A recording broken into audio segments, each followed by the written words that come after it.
BEd की पढ़ाई कर रहे 100 छात्रों में महज 1.5 दर्जन छात्रों ने खुद को तो निजी महाविद्यालयों के मनमानी से बचाया ही, बल्कि अपने बैच के 100 छात्रों को भी ऑनलाइन फॉर्म का पैसा वापस दिलवा दिया है, जिसका लाभ अब उन छात्र छात्राओं को भी मिलेगा जो इस आंदोलन में अपने सहपाठियों के बल देने के लिए भी सामने नहीं आए, ना ही कंधे से कंधा मिलाकर अपने हक की लड़ाई लड़ी। मगर अब भविष्य में इन निजी महाविद्यालयों की मनमानी पर रोक लगाने वाले इन छात्रों को 2600 रुपए की रकम वापस लेकर धन्यवाद भी शायद नहीं देंगे। ये बातें कहना इसलिए जरूरी है क्योंकि कैपिटल न्यूज जिम्मेदारी भरी पत्रकारिता के माध्यम से सरकारी योजनाओं से रूबरू तो कराती ही है, हम नागरिक को उनका हक, अधिकार एवं कर्तव्यों की याद भी दिलाते हैं और जागरूक भी करते हैं। क्योंकि इन छात्रों का आंदोलन उनके जवाब दे चुके धैर्य की निशानी है, जो चुप्पी साधे अपने बच्चों को किसी भी रास्ते से कमाऊ बनाने के लिए पागल हो चुके अभिभावकों को भावनात्मक लूट के चलते अपना पेट बड़ा करते चला गया। लेकिन अब छात्रों को इस आंदोलन ने नई सोच, नई ऊर्जा तो प्रदान की ही, इन अभिभावकों को भी जागरूक किया कि शिक्षण संस्थानों के आगे लूट न जाएं। यदि आप सक्षम हैं तो हर कोई सक्षम हो जरूरी नहीं। सिर्फ एक संपन्न परिवार के बच्चों को ही शिक्षा पाने का अधिकार नहीं है। ये जिंदा तस्वीर है उस बीएड कॉलेज की जहां पिछले एक हफ्ते से घमासान मचा हुआ है। ऑफलाइन फॉर्म भरने के बावजूद ऑनलाइन फॉर्म भरने के आदेश को चैलेंज कर चुके 1.5 दर्जन छात्र छात्राओं ने महाविद्यालय प्रशासन को तो घुटने टेकवाए ही, निदेशक के नाम पर गोलमोल जवाब देने वालों से सरेआम रकम वापस भी ली और उठा दिया उस भ्रष्टाचार से पर्दा जो एनपीयू के कॉलेजों में खुलेआम मची है।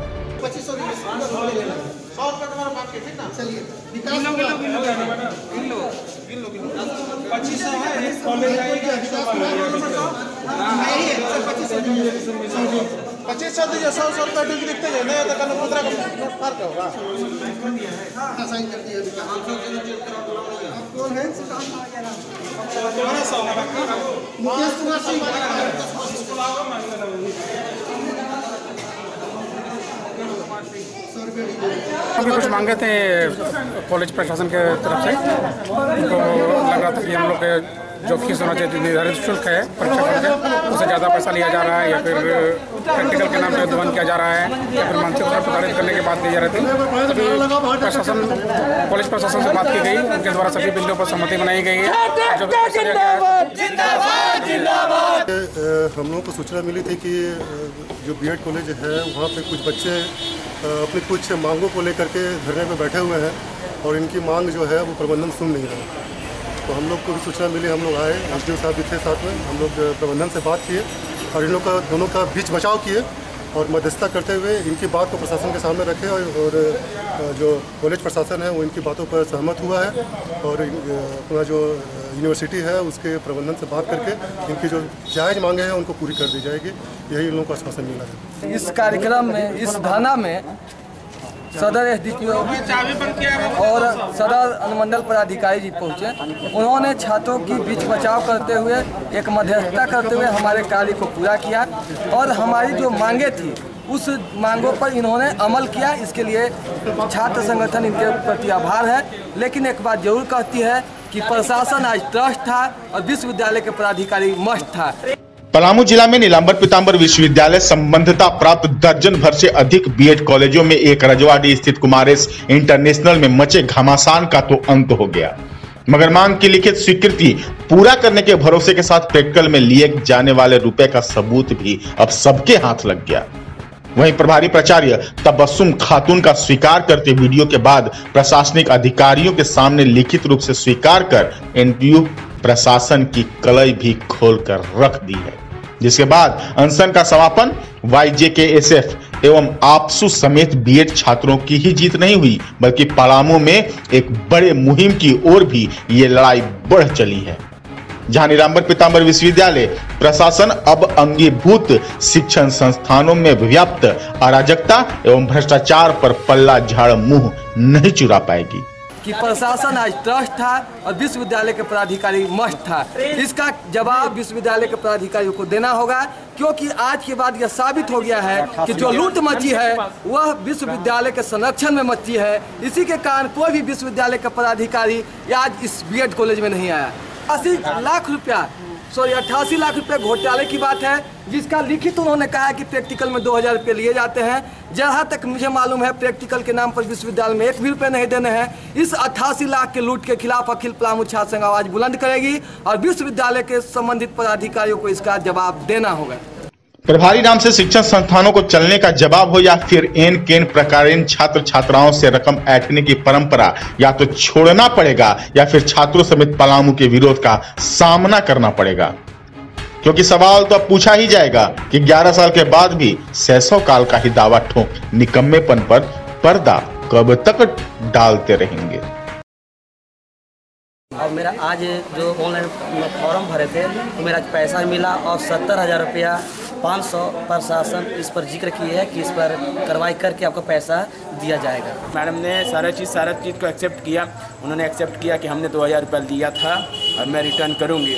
महाविद्यालय के छात्र महाविद्यालय प्रशासन से इस चीज़ को अपने कैंपस में बोल रहे थे, लेकिन उनका बात को नहीं सुना जा रहा था। लेकिन आज जब उनके ऊपर दबाव छात्र संगठनों का प्रशासन का बना तो आज उस चीज़ को एक्सेप्ट किया। आज के बाद यह साबित हो गया है कि जो लूट मची है वह विश्वविद्यालय के संरक्षण में मची है। इसी के कारण कोई भी विश्वविद्यालय का पदाधिकारी आज इस बीएड कॉलेज में नहीं आया।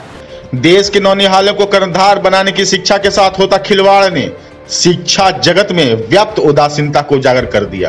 बता दिया कि प्रभारी सृजित पद आखिरकार बच्चों से गुरदक्षिणा लेने की परंपरा को किस रूप में ढाल रहा है।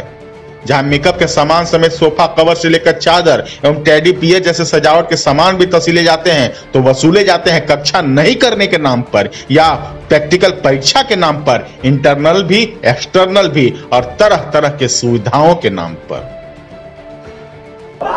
लिखना सीखो, लिखना सीखो, लिखना सीखो, बोलती हो लिखना सीखो, लिखना सीखो, लिखना सीखो। घूस मांगती हो तो स्वीकार करना भी सीखो, स्वीकार करना सीखो। कॉलेज प्रशासन मुर्दाबाद, मुर्दाबाद, मुर्दाबाद। कॉलेज प्रशासन मुर्दाबाद, मुर्दाबाद, मुर्दाबाद। ये खुलासे एक खबर मात्र नहीं बल्कि पलामू के छात्रों के भविष्य के साथ हो रही खिलवाड़ का जीता जागता उदाहरण है, जिनके शिक्षा में छात्रों से वसूली अलग अलग तरीकों से पैसे समेत तोहफे के रूप में उपयोगी सामग्री ऐंठने की तरकीब होगी। मगर नहीं होगा तो कक्षाएं, क्योंकि ये तो बिना क्लास के ही डिग्री हासिल कर रहे हैं। 75% उपस्थिति का नियम तो महज उगाही का तरीका नाम मात्र बनकर रह गया है। अब पढ़ाई के नाम पर रकम वसूलें और 15 प्रोफेसर के जगह 2-4 से ही काम चला लें और हर साल मोटी रकम जेब में डालें। ये कौन सी शिक्षा है और कैसे इस शिक्षा से हमारा भविष्य बनेगा? बाद में कहिएगा कि डिग्री रहकर फुटपाथ पर सामान बेच रहे हैं तो जनाब ऐसे पढ़ाई से तो फुटपाथ पर ही न काम मिलेगा। दोनों संगठन आपसू और YJ के स्टूडेंट फेडरेशन जो थे हम लोग को भरपूर सहयोग दिए इस आंदोलन में और इन्हीं लोगों के चलते हम लोग को सफलता मिली है और एकजुट होने का हम लोग परिचय दिए एक साथ और एकजुटता में क्या बल होता है इसका हम लोग भरपूर परिचय देते हुए और इस जो आंदोलन था उसको हम लोग सफल बनाए और हम लोग जितना मांगे थे उसको हमको अब उनके प्रति रखे और उनको झुकना पड़ा, उनकी हिटलरशाही को खत्म करना पड़ा और जो दूसरे को कहते थे कि आया वो पहाड़ के नीचे वो आप समझ सकते हैं। चलिए खुशी तो सबको होती है। जो मांग हम लोग थे वो हमारे SDM साहब थे, SDO साहब थे, प्रशासन द्वारा बहुत ही अच्छा सहयोग रहा, इसके लिए सभी को धन्यवाद देना चाहेंगे हम लोग। और हमारे विद्यालय के जो छात्र हैं काफ़ी मतलब पॉजिटिव रिजल्ट पाए हैं और आंदोलन तो खत्म हो गई है, लेकिन आगे देखते हैं कि क्या कार्रवाई होती है। पांचों मांग जो था वो जिस तरह से परिपूर्ण किया गया है, अब आगे आप लोगों को जरूर देखने के लिए सुनने के लिए मिल जाएगा कि प्रशासन आज ट्रस्ट था और विश्वविद्यालय के पदाधिकारी मस्ट था। इसका जवाब विश्वविद्यालय के पदाधिकारियों को देना होगा, क्योंकि आज के बाद यह साबित हो गया है कि जो लूट मची है वह विश्वविद्यालय के संरक्षण में मची है। इसी के कारण कोई भी विश्वविद्यालय का पदाधिकारी आज इस बीएड कॉलेज में नहीं आया। गनीमत तब मानिए जब निजी महाविद्यालय प्रबंधन तय करेंगे कि लोग जागरूक हैं और अब हमें शिक्षण संस्थान चलाने हैं जिन्हें दरकिनार किया जाना भी जरूरी है और उनके खिलाफ मुखर होना भी। मगर फिर ऐसे छात्र एवं छात्र संगठन लड़ाई लड़ते ही नहीं रहेंगे। इनकी लड़ाई की यह शुरुआती जीत है, अभी तो संघर्ष बाकी है, जब तक एनपीयू की कार्यतालिका छात्र हित को प्राथमिकता नहीं देगी। Bureau capital news.